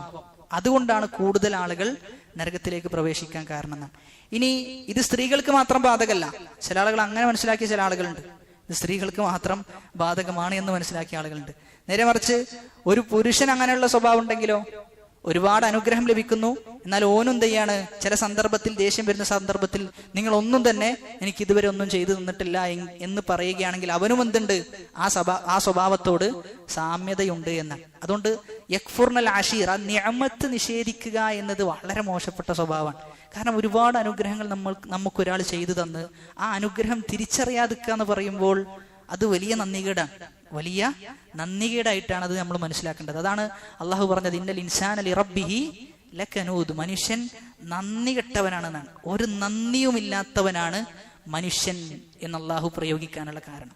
അതുകൊണ്ട് നമ്മൾ നമ്മുടെ സംസാരങ്ങൾ നടത്തുന്നതിന് മുമ്പ്, അത്തരം ദേഷ്യങ്ങൾ നമ്മുടെ പുറത്തു വരുന്നതിന് മുമ്പ് നമ്മൾ എന്ത് ചെയ്യണം? നമ്മുടെ നാവിനെ പിടിച്ചു വെക്കണം എന്നതാണ്. നമ്മുടെ നാവിനെ നമ്മൾ പിടിച്ചു വെക്കണം. അത്തരം വാക്കുകൾ പറയാതിരിക്കാൻ നമ്മൾ വളരെയധികം സൂക്ഷ്മത നമ്മൾ പാലിക്കണം. അല്ല എങ്കിൽ നമ്മുടെ പര്യവസാനം നരകമായിരിക്കും, നമ്മുടെ അവസാനം അത് നരകമായിരിക്കും എന്ന തിരിച്ചറിവാണ് നമുക്കുണ്ടാകേണ്ടത്. എന്നിട്ട് റസൂലുള്ളാഹി സ്വല്ലല്ലാഹു അലൈഹി വസല്ലം പറയുന്നു, ഇങ്ങനെയൊക്കെ ഒരാൾ സാക്ഷ്യം വഹിച്ചു കഴിഞ്ഞാൽ അദ്ഖലഹുല്ലാഹുൽ ജന്ന, അവൻ അള്ളാഹു സ്വർഗത്തിൽ പ്രവേശിപ്പിക്കുന്നതാണ്. ഒന്ന്, ലാ ഇലാഹ ഇല്ലല്ലാഹ് സാക്ഷ്യം വഹിക്കുക. രണ്ട്, അള്ളാഹുവിന്റെ റസൂലാണ് എന്ന് സാക്ഷ്യം വഹിക്കുക. രണ്ട്, ഈസാ നബി അബ്ദാണ് റസൂലാണ് എന്ന് സാക്ഷ്യം വഹിക്കുക. അതോടൊപ്പം തന്നെ സ്വർഗം സത്യമാണ്, നരകം സത്യമാണ് എന്ന് സാക്ഷ്യം വഹിച്ചു കഴിഞ്ഞാൽ അള്ളാഹു അവനെ സ്വർഗത്ത് പ്രവേശിപ്പിക്കും. എന്നിട്ടോ അദ്ഖലഹുല്ലാഹുൽ ജന്നത അലാ മാ കാന മിനൽ അമൽ, അവന്റെ അമലുകൾ എത്രയാണോ അതനുസരിച്ച് അവനെ സ്വർഗത്തിൽ പ്രവേശിപ്പിക്കുന്ന അമലുകൾ, അത്യാവശ്യം അമലുകൾ അവൻ ചെയ്തിട്ടുണ്ട് എങ്കിൽ ആ പ്രവർത്തനത്തിനനുസരിച്ച് എന്ത് ചെയ്യും? അവനക്ക് സ്വർഗത്തിൽ പദവി ഉണ്ടാകും. എന്നാൽ അമലുകൾ കുറവാണെങ്കിലോ അതിനനുസരിച്ച് അവന്റെ സ്വർഗത്തിലെ പദവി കുറയുന്ന. അതുകൊണ്ടാണ് ഒരു മനുഷ്യൻ സ്വർഗത്തിലേക്ക് എത്തിക്കഴിഞ്ഞാൽ അവൻ പിന്നെയും ആഗ്രഹിക്കുന്നത്, ഞാൻ ദുനിയാവിൽ ചെയ്തു വെക്കാതെ പോയ ചില നന്മകളുണ്ട്, ചെയ്യാതെ പോയ, നഷ്ടപ്പെടുത്തിയ, പാഴാക്കിയ ചില നന്മകളുണ്ട്, അതെനിക്ക് അവിടുന്ന് ചെയ്യാമായിരുന്നല്ലോ എന്നവൻ വിലപിക്കുന്ന. അതുകൊണ്ട് തന്നെ നമ്മുടെ ഓരോ നിമിഷങ്ങളും അമലുകൾ കൊണ്ട്, സൽക്കർമ്മങ്ങൾ കൊണ്ട് സജ്ജമാക്കണം എന്നാണ് ഓർമ്മപ്പെടുത്താനുള്ളത്. അടുത്ത ഹദീസായി നമ്മൾ മനസ്സിലാക്കേണ്ടത് ഇത്ബാൻ റളിയല്ലാഹു അൻഹു ഉദ്ധരിക്കുന്ന ഹദീസാണ്. ഇത്ബാൻ റളിയല്ലാഹു അൻഹു പറയുന്നത്, ഫഇന്നല്ലാഹ, തീർച്ചയായും അല്ലാഹു സുബ്ഹാനഹു വതആല ഹറമ അലൻ നാരി മൻ ഖാല ലാ ഇലാഹ ഇല്ലല്ലാഹ് യബ്തഗി ബിദാലിക വജ്ഹല്ലാഹ്. വല്ലാത്ത ഹദീസാണ്. റസൂലുള്ളാഹി സ്വല്ലല്ലാഹു അലൈഹി വസല്ലം പറയുന്നത്, തീർച്ചയായും അല്ലാഹു സുബ്ഹാനഹു വതആല നരകം ഹറാമാക്കിയിട്ടുണ്ടെന്നാണ്. നരകം അവനെ സ്പർശിക്കുകയില്ല. ആരെ? ലാ ഇലാഹ ഇല്ലല്ലാഹ് പറഞ്ഞ വ്യക്തിയെ. എങ്ങനെ പറഞ്ഞു? യബ്തഗി ബിദാലിക വജ്ഹല്ലാഹ്, അല്ലാഹുവിന്റെ വജ്ഹ് ഉദ്ദേശിച്ചുകൊണ്ടാണ് അവൻ ലാ ഇലാഹ ഇല്ലല്ലാഹ് പറഞ്ഞത്. അങ്ങനെ ഒരാൾ ലാ ഇലാഹ ഇല്ലല്ലാഹ് പറഞ്ഞു കഴിഞ്ഞാൽ അവന് നരകം ഹറാമാണ്. നരകം അവനെ സ്പർശിക്കുകയില്ല എന്നാണ് ഹദീസിൽ പറഞ്ഞിട്ടുള്ളത്. ഇതുവരെ ഹദീസ് ഉദ്ധരിച്ച ഓരോ സഹാബിമാരെ പരിശോധിച്ച് നോക്കുകയാണെങ്കിൽ എല്ലാ സഹാബിയും ബദറിൽ പങ്കെടുത്ത സഹാബാക്കളെയാണ് മുഹമ്മദ് ഇബ്നു അബ്ദുൽ വഹാബ് റഹിമഹുല്ലാഹ് അവരുടെ ഹദീസാണ് കൊണ്ടുവന്നിട്ടുള്ളത്. ഈ ഹദീസ് കേൾക്കുന്ന സന്ദർഭത്തിൽ നമ്മുടെ മനസ്ഥിതി എന്തായിരുന്നു എന്നും സഹാബത്തിന്റെ മനസ്ഥിതി എന്തായിരുന്നു എന്നുകൂടി മനസ്സിലാക്കണം. ഈ ഹദീസ് കേട്ടപ്പോൾ സഹാബാക്കളുടെ അവസ്ഥയെ വിവരിച്ചുകൊണ്ട് പറയുകയാണ്, അസ്സഹാബത്തു മാ ഫരിഹു കഫർഹിഹിം ബിമാ ഖാല ഹഉനാ. ഈ ഹദീസ് കേട്ടപ്പോൾ സഹാബാക്കൾ സന്തോഷിച്ച അത്ര മറ്റൊരിക്കലും എന്ത് ചെയ്തിട്ടില്ല, അവർ സന്തോഷിച്ചിട്ടില്ല എന്നാണ്. കാരണം അവരെ സംബന്ധിച്ചിടത്തോളം ലാ ഇലാഹ ഇല്ലല്ലാഹ് പറഞ്ഞ ആളുകൾക്ക് എന്താണ്? നരകത്തിൽ അവർ പ്രവേശിക്കുകയില്ല എന്നാണ്. എന്തിനു വേണ്ടിയിട്ടാണോ ജീവിക്കുന്നത് അത് സാക്ഷാത്കരിക്കാൻ സാധിച്ചു എന്നതിന്റെ പേരിൽ അവർ സന്തോഷിച്ചിരുന്നു എന്നാണ്. അതോടൊപ്പം തന്നെ അന്ന അനസൻ ഖാല ലിബ്നിഹി അബീ ബക്രിൻ, അനസ് റളിയല്ലാഹു അൻഹു തന്റെ മകനോട് പറയാറുണ്ടായിരുന്നു, ഇഹ്ഫൽ ഹാദൽ ഹദീസ്, നീ ഈ ഹദീസ് എന്ത് ചെയ്യണം, കാണാതെ പഠിക്കണം. ഫഇന്നഹു മിൻ കുനൂസിൽ ഹദീസ്, ഹദീസുകളുടെ കൂട്ടത്തിൽ വലിയ വലിയ വമ്പിച്ച ശേഖരമാണ് ഈ ഹദീസ് എന്ന് പറഞ്ഞു കൊടുത്തു എന്ന്. അത് നരകം നിഷിദ്ധമാണ് എന്നാണ് ഹദീസിൽ പറയുന്നുള്ളത്. ആരാണോ ലാ ഇലാഹ ഇല്ലല്ലാഹ് പറയുന്നത് അവൻ നരകം നിഷിദ്ധമാണ്. എന്നാൽ എത്ര ആളുകളാണ് ശിർക്കിൽ അകപ്പെട്ടുകൊണ്ട് അവരുടെ എല്ലാ കർമ്മങ്ങളും അവർ പാഴാക്കി കളയുന്നത്. എന്നാൽ അള്ളാഹു അതിൽ നിന്ന് നമ്മെ മാറ്റി നിർത്തി എന്നത് വലിയ അനുഗ്രഹം, വലിയ വമ്പിച്ച അനുഗ്രഹം. റസൂലുള്ളാഹി സ്വല്ലല്ലാഹു അലൈഹി വസല്ലമയോട് അബൂദർ റളിയല്ലാഹു അൻഹു ചോദിക്കുന്നുണ്ട്, അല്ല റസൂലേ, ലാ ഇലാഹ ഇല്ലല്ലാഹ് പറഞ്ഞു കഴിഞ്ഞാൽ അവർക്ക് നരകം നിഷിദ്ധാണല്ലോ. അപ്പൊ അത്ഭുതത്തോടു കൂടി അബൂദർ റളിയല്ലാഹു അൻഹു ചോദിക്കാൻ, വ ഇൻ സന വ ഇൻ സരിഖ, അവൻ വ്യഭിചരിച്ചവനാണെങ്കിലോ റസൂലേ, അവൻ മോഷ്ടിച്ചവനാണെങ്കിലോ റസൂലേ? ആ സമയത്ത് റസൂലുള്ളാഹി സ്വല്ലല്ലാഹു അലൈഹി വസല്ലം പറയാൻ, വ ഇൻ സന, അവൻ വ്യഭിചരിച്ചവനാണെങ്കിലും ശരി, വ ഇൻ സരിഖ, അവൻ മോഷ്ടിച്ചവനാണെങ്കിലും ശരി, നരകം അവന് നിഷിദ്ധമാണ് എന്ന് പറഞ്ഞു കൊടുത്തു എന്നാണ്. എന്നാൽ അല്ലാത്ത ആളുകളെ സംബന്ധിച്ചിടത്തോളം എന്തു സൽക്കർമ്മങ്ങൾ ചെയ്തു കഴിഞ്ഞാലും അതൊന്നും തന്നെ അള്ളാഹു സ്വീകരിക്കുകയില്ല എന്നാണ്. അള്ളാഹു അതിലേക്ക് നോക്കുക പോലും ചെയ്യുകയില്ല. എന്തുകൊണ്ട്? ഷിർക്ക് എന്ന വൻപാപം അവന്റെ ജീവിതത്തിൽ കടന്നു വന്നു എന്നതുകൊണ്ട്. അതുകൊണ്ട് തന്നെ ലാ ഇലാഹ ഇല്ലല്ലാഹ് എന്നത്, ആരെങ്കിലും ഒരാൾ ലാ ഇലാഹ ഇല്ലല്ലാഹ് പറഞ്ഞു കഴിഞ്ഞാൽ നരകം അവന് നിഷിദ്ധമാണ്. ലാ ഇലാഹ ഇല്ലല്ലാഹ് എന്നത് കലിമത്തുൽ ഇഖ്ലാസ്, ഇഖ്ലാസിന്റെ പദമാണ് ലാ ഇലാഹ ഇല്ലല്ലാഹ്. കലിമത്തു തൗഹീദ്, തൗഹീദിന്റെ കലിമത്താണ് ലാ ഇലാഹ ഇല്ലല്ലാഹ്. അൽ ഉർവത്തുൽ വുസ്ഖ, ഏറ്റവും നല്ല ഉറപ്പുള്ള കയറാണ് ലാ ഇലാഹ ഇല്ലല്ലാഹ്. ഹിയല്ലതി മിൻ അജ്ലിഹാ ഖലഖല്ലാഹു സമാവാതി വൽ അർദ്, അല്ലാഹു ആകാശത്തെയും ഭൂമിയെയും എല്ലാം പഠിച്ചത് എന്തിനു വേണ്ടിയിട്ടാണ്? ഈ ലാ ഇലാഹ ഇല്ലല്ലാഹ് സ്ഥാപിക്കാൻ വേണ്ടിയിട്ടാണെന്നാണ്. അഫ്ളലു ദിക്ർ, ദിക്റിന്റെ കൂട്ടത്തിൽ ഏറ്റവും ഉന്നതമായ ദിക്റാണ് ലാ ഇലാഹ ഇല്ലല്ലാഹ്. അഹബ്ബുൽ കലാമി ഇലല്ലാഹ്, അല്ലാഹുവിന് ഏറെ ഇഷ്ടമുള്ളതാണ് ലാ ഇലാഹ ഇല്ലല്ലാഹ് എന്ന്. ലാ ഇലാഹ ഇല്ലല്ലാഹ്ക്ക് മറ്റുള്ള ദിക്റിനില്ലാത്ത ഒരുപാട് പ്രത്യേകതയുണ്ട്. അതായത് നമുക്ക് ചുണ്ടനക്കാതെ പറയാൻ പറ്റുന്ന ഒരേ ഒരു ദിക്ർ ഏത് മാത്രമാണ്? ലാ ഇലാഹ ഇല്ലല്ലാഹ് മാത്രമാണ്. ചുണ്ടനക്കാതെ എന്ത് ചെയ്യാൻ പറ്റും? നമുക്ക് ആ ദിക്ർ പറയാൻ പറ്റും. അതായത് നമ്മൾ പറയുന്നുണ്ട് എന്നുള്ളത് മറ്റൊരാൾ അറിയില്ല എന്നുള്ളതാണ്. അതാണ് കലിമത്തുൽ ഇഖ്ലാസ്, അത് ഇഖ്ലാസിന്റെ പദമാണ് എന്ന് വിശേഷിപ്പിച്ചത്. അത് മാത്രല്ല, ലാ ഇലാഹ ഇല്ലല്ലാഹയിൽ ഒരു പുള്ളി പോലുമില്ല. ലാ ഇലാഹ ഇല്ലല്ലാഹയിൽ നുക്ത, അറബിയിൽ പൊതുവെ എന്തെയും അക്ഷരത്തിന് പുള്ളിക്കുത്തുണ്ടാകും, ഇതിനെന്തില്ല, പുള്ളികളില്ല എന്നാണ്. അത് മാത്രമല്ല, 3 അക്ഷരങ്ങൾ കൊണ്ടാണ് ഈ ലാ ഇലാഹ ഇല്ലല്ലാഹ് എന്ന പദം ഉണ്ടാക്കപ്പെട്ടിട്ടുള്ളത്. ഒന്ന് ലാമ്, മറ്റൊന്ന് അലിഫ്, മറ്റൊന്ന് ഹാ. ലാ ഈ ലാമ് അലിഫ് ഹാ, ഈ 3 അക്ഷരങ്ങൾ ചേർത്തിട്ടാണ് ലാ ഇലാഹ ഇല്ലല്ലാഹ് എന്ന പദം ഉണ്ടാക്കപ്പെട്ടിട്ടുള്ളത് എന്നാണ്. ചില ഹദീസുകളിൽ പറഞ്ഞു, ചില ഹദീസുകളിൽ ലാ ഇലാഹ ഇല്ലല്ലാഹ്, ഇതേ ഹദീസാണ്. ഈ ഹദീസിന്റെ മറ്റു ചില സനദുകൾ പരിശോധിച്ച് നോക്കുമ്പോൾ അവിടെ കാണുന്നത്, ഒരാൾ ലാ ഇലാഹ ഇല്ലല്ലാഹ് എങ്ങനെ പറയണം? മുസ്തൈഖിനൻ ബിഹാ ഖൽബുഹു, അവന്റെ ഹൃദയത്തിൽ യഖീനോടുകൂടി പറഞ്ഞാലാണ് നരകം അവന് നിഷിദ്ധമാവുക. മറ്റു ചില ഹദീസിൽ പറഞ്ഞു ഖാലിസം മിൻ ഖൽബിഹി, അവന്റെ ഹൃദയത്തിൽ നിന്ന് ശുദ്ധമായ നിലക്ക് ഇഖ്ലാസോടുകൂടി അവൻ പറഞ്ഞു കഴിഞ്ഞാലാണ് നരകം നിഷിദ്ധമാകുക എന്നാണ്. അതായത് വെറുതെ ലാ ഇലാഹ ഇല്ലല്ലാഹ് പറഞ്ഞത് കൊണ്ട് യാതൊരു കാര്യവുമില്ല. ആ ലാ ഇലാഹ ഇല്ലല്ലാഹ് പറയുകയാണെങ്കിൽ അവന്റെ ഹൃദയത്തിലുള്ള എല്ലാ വിഗ്രഹങ്ങളെയും അവൻ എടുത്തു മാറ്റണം. അവന്റെ ഹൃദയത്തിൽ അള്ളാഹു അല്ലാതെ ഏതെങ്കിലുമൊക്കെ അടിമകളാണ് അവന്റെ ഹൃദയത്തിലുള്ളത് എങ്കിൽ അവരെ തച്ചുടക്കണം. അവരില്ലാതെ അള്ളാഹു മാത്രമായിരിക്കണം അവന്റെ ഹൃദയത്തിൽ ഉണ്ടാകേണ്ട ഒരേ ഒരു ഇലാഹ്.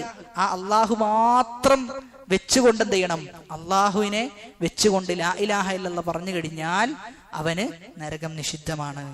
ഇവിടെയാണ് ലാ ഇലാഹ ഇല്ലല്ലാഹ്ക്ക് ചില ഷർത്തുകളുണ്ട്. ലാ ഇലാഹ ഇല്ലല്ലാഹ്ക്ക് ചില ഷർത്തുകളുണ്ട്. അതിനെ കവിതയിൽ ചില ഉലമാക്കൾ പാടുന്നത് ഇൽമുൻ യഖീനുൻ വ ഇഖ്ലാസുൻ വസിദ്ഖുക മഅ മഹബ്ബത്തിൻ വൻഖിയാദിൻ വൽ ഖബൂലു ലഹാ എന്ന്. ലാ ഇലാഹ ഇല്ലല്ലാഹ്ക്ക് ഷർത്തുണ്ട്. വെറുതെ ലാ ഇലാഹ ഇല്ലല്ലാഹ് പറഞ്ഞു കഴിഞ്ഞാൽ ലാ ഇലാഹ ഇല്ലല്ലാഹ് സ്വീകരിക്കപ്പെടൂല. ആ ഷർത്തുകൾ പാലിക്കണം. ഒന്നാമത്തെ ഷർത്ത് അൽ ഇൽമു, അറിവുണ്ടാകണം. ആ ലാ ഇലാഹ ഇല്ലല്ലാഹ് പറയുന്ന ലാ ഇലാഹ ഇല്ലല്ലാഹയെ കുറിച്ച് കൃത്യമായ അറിവുണ്ടാകണം. അവൻ എന്തടിസ്ഥാനത്തിലാണ് അത് പറയുന്നത്, എന്താണ് അതിന്റെ അർത്ഥം, എന്താണ് അതിന്റെ ആശയം എന്നത് തിരിച്ചറിയണം. അതുകൊണ്ടാണ് അല്ലാഹു സുബ്ഹാനഹു വ തആല പറഞ്ഞത് ഫഅലം, നീ അറിയണം, അന്നഹു ലാ ഇലാഹ ഇല്ലല്ലാഹ്, തീർച്ചയായും അവൻ അല്ലാഹു അല്ലാതെ ഒരു ഇലാഹുമില്ല എന്നാണ്. അവിടെ ആദ്യമായി പറഞ്ഞത് എന്താ? ഫഅലം, നീ മനസ്സിലാക്കണം, നീ പഠിക്കണം, നീ കാര്യം പഠിക്കണം. എന്താ പഠിക്കേണ്ടത്? അല്ലാഹു അല്ലാതെ ഒരു ഇലാഹുമില്ല എന്ന വിഷയം നീ പഠിക്കണം എന്നാണ്. അപ്പൊ ഒന്നാമത്തേത് ലാ ഇലാഹ ഇല്ലല്ലാഹയെ കുറിച്ച് അറിവുണ്ടാക്കണം. ലാ ഇലാഹ ഇല്ലല്ലാഹ്ക്ക് എത്ര റുക്നുകളാണുള്ളത്? ഷർത്തുകൾ ഒന്ന് നമ്മൾ പറഞ്ഞു, റുക്ന് രണ്ടെണ്ണാണ്. 2 റുക്നാണ് ലാ ഇലാഹ ഇല്ലല്ലാഹ്ക്ക് ഉള്ളത്. ഒന്ന് ഇസ്ബാത്താണ്, മറ്റൊന്ന് നഫിയാണ്. ലാ ഇലാഹ, ഒരു ഇലാഹുമില്ല, നിഷേധിച്ചു, എല്ലാ ഇലാഹിനെയും നിഷേധിച്ചു. എന്നിട്ട് പറയാണ് ഇല്ലല്ലാഹ്, അല്ലാഹു മാത്രമാണ്. അതാണ് ഇസ്ബാത്ത്. ഈ 2 റുക്നുകളാണ് നമ്മൾ പഠിക്കേണ്ടത്. ഈ 2 റുക്നുകളാണ് നമ്മൾ പഠിക്കേണ്ടത്. അല്ലാഹു മാത്രമാണ് ആരാധിക്കപ്പെടാൻ അർഹൻ. അതാണ് ലാ ഇലാഹ ഇല്ലല്ലാഹയെ കുറിച്ച് അറിവുണ്ടാകുക എന്ന് പറഞ്ഞത്. രണ്ടാമത്തേത് യഖീൻ ഉണ്ടാകണം. വെറുതെ ലാ ഇലാഹ ഇല്ലല്ലാഹ് പറഞ്ഞാൽ പോരാ, അതനുസരിച്ച് അവൻ എന്ത് ചെയ്യേണ്ടതുണ്ട്? അവന്റെ വിശ്വാസം ദൃഢമാകേണ്ടതുണ്ട്. മുനാഫിക്കുകളെ സംബന്ധിച്ചിടത്തോളം അവരും എന്ത് പറഞ്ഞിട്ടുണ്ട്? ലാ ഇലാഹ ഇല്ലല്ലാഹ് പറഞ്ഞിട്ടുണ്ട്. റസൂലിന്റെ മുമ്പിൽ പറഞ്ഞു വന്നത്, ലാ ഇലാഹ ഇല്ലല്ലാഹ് പറയുന്ന സന്ദർഭത്തിൽ ഇൽമോട് കൂടിയിട്ടാണ് ലാ ഇലാഹ ഇല്ലല്ലാഹ് പറയേണ്ടത്, അറിവോടുകൂടി ലാ ഇലാഹ ഇല്ലല്ലാഹ് പറയണം. രണ്ടാമത്തേത് യഖീൻ ഉണ്ടാകണം, ദൃഢമായ വിശ്വാസം ആ ലാ ഇലാഹ ഇല്ലല്ലാഹയിൽ അവനുണ്ടാകണം. അതല്ലാതെ മുനാഫിഖീങ്ങൾ പറയുന്നത് പോലെ നാവ് കൊണ്ട് എന്ത് ചെയ്യുന്നു? ലാ ഇലാഹ ഇല്ലല്ലാഹ് പറയുന്നു, എന്നാൽ ഹൃദയത്തിൽ എന്തില്ല? ആ ലാ ഇലാഹ ഇല്ലല്ലാഹ് ഇല്ല. അങ്ങനെ പറഞ്ഞാൽ അത് ശരിയാവുകയില്ല എന്ന്. ഇന്ന് പല ആളുകളും ഞങ്ങൾ ലാ ഇലാഹ ഇല്ലല്ലാഹ് പറയുന്നവരാണ് എന്ന് പറയുന്നുണ്ടെങ്കിലും നാവ് കൊണ്ട് മാത്രമാണ് എന്ത് ചെയ്യുന്നത്? ലാ ഇലാഹ ഇല്ലല്ലാഹ് പറയുന്നത്. അവരുടെ ഹൃദയത്തിലേക്ക് ലാ ഇലാഹ ഇല്ലല്ലാഹ് പ്രവേശിച്ചിട്ടില്ല എന്നാണ്. ഒന്നാമത്തേത് ഇൽമാണ്, രണ്ടാമത്തെ ഷർത്ത് യഖീനാണ്, മൂന്നാമത്തേത് ഇഖ്ലാസാണ്. നിഷ്കളങ്കമായി കൊണ്ട് എന്ത് ചെയ്യണം? ലാ ഇലാഹ ഇല്ലല്ലാഹ് പറയണം. ആളുകളെ കാണിക്കാൻ വേണ്ടിയിട്ടല്ല അവൻ ലാ ഇലാഹ ഇല്ലല്ലാഹ് പറയേണ്ടത്. അതുമാത്രമല്ല, ഇഖ്ലാസ് ഉണ്ടാകണമെന്ന് പറയുമ്പോൾ അവന്റെ ഇബാദത്ത് അല്ലാഹു അല്ലാത്ത മറ്റൊരാളിലേക്ക് പോകാനും പാടില്ല. അല്ലാഹു അല്ലാത്ത ഇതര സൃഷ്ടികളിലേക്ക് അവന്റെ ഇബാദത്തുകൾ പോകുന്നുണ്ട് എങ്കിൽ അത് ഇഖ്ലാസിന് വിരുദ്ധമാണ്. വമാ ഉമിറു ഇല്ലാ ലിയഅബ്ദുല്ലാഹ മുഖ്ലിസീന ലഹുദ്ദീൻ, അവർ കൽപ്പിക്കപ്പെട്ടിട്ടില്ല എന്തുകൊണ്ടല്ലാതെ ഇഖ്ലാസോടുകൂടി നിഷ്കളങ്കമായി അല്ലാഹുവിന് ഇബാദത്തുകൾ ചെയ്യണം എന്നതല്ലാതെ അവർ കൽപ്പിക്കപ്പെട്ടിട്ടില്ല എന്നാണ്. അതായത് ഇഖ്ലാസോട് കൂടിയിട്ടാണ് അമല് ചെയ്യേണ്ടത് എന്ന കൽപ്പനയാണ് അവർക്ക് വന്നിട്ടുള്ളത്. നാലാമത്തേത് സത്യസന്ധത ഉണ്ടാക്കണം. സത്യസന്ധതയോടുകൂടിയായിരിക്കണം അവൻ ലാ ഇലാഹ ഇല്ലല്ലാഹ് പറയേണ്ടത്. ആരെങ്കിലും ഒരാൾ അള്ളാഹുവിനോട് സത്യസന്ധത പുലർത്തി കഴിഞ്ഞാൽ അള്ളാഹു അവനോട് എന്ത് ചെയ്യും? സത്യസന്ധത പുലർത്തും. എന്നാൽ അള്ളാഹുവിനോട് സത്യസന്ധത പുലർത്തിയിട്ടില്ല എങ്കിൽ അള്ളാഹു അവനോടും സത്യസന്ധത പുലർത്തുകയില്ല എന്നാണ്. അതുകൊണ്ട് എപ്പോഴും അള്ളാഹുവിന്റെ വിഷയത്തിൽ, ദീനിന്റെ വിഷയത്തിൽ ഒരു സത്യസന്ധത നമുക്കുണ്ടാകണം. അതാണ് റസൂലുള്ളാഹി സ്വല്ലല്ലാഹു അലൈഹി വസല്ലമ പറഞ്ഞത്, സിദ്ഖൻ മിൻ ഖൽബിഹി, സത്യസന്ധതയോടുകൂടി ലാ ഇലാഹ ഇല്ലല്ലാഹ് പറഞ്ഞു കഴിഞ്ഞാൽ അവൻ സ്വർഗത്തിലാണ് എന്ന് പറയാനുള്ള കാരണം, കാഫിരിങ്ങൾ അവർക്ക് എന്തില്ല? ലാ ഇലാഹ ഇല്ലല്ലാഹയുടെ വിഷയത്തിൽ സത്യസന്ധതയില്ല. മുനാഫിഖീങ്ങൾക്കും സത്യസന്ധതയില്ല.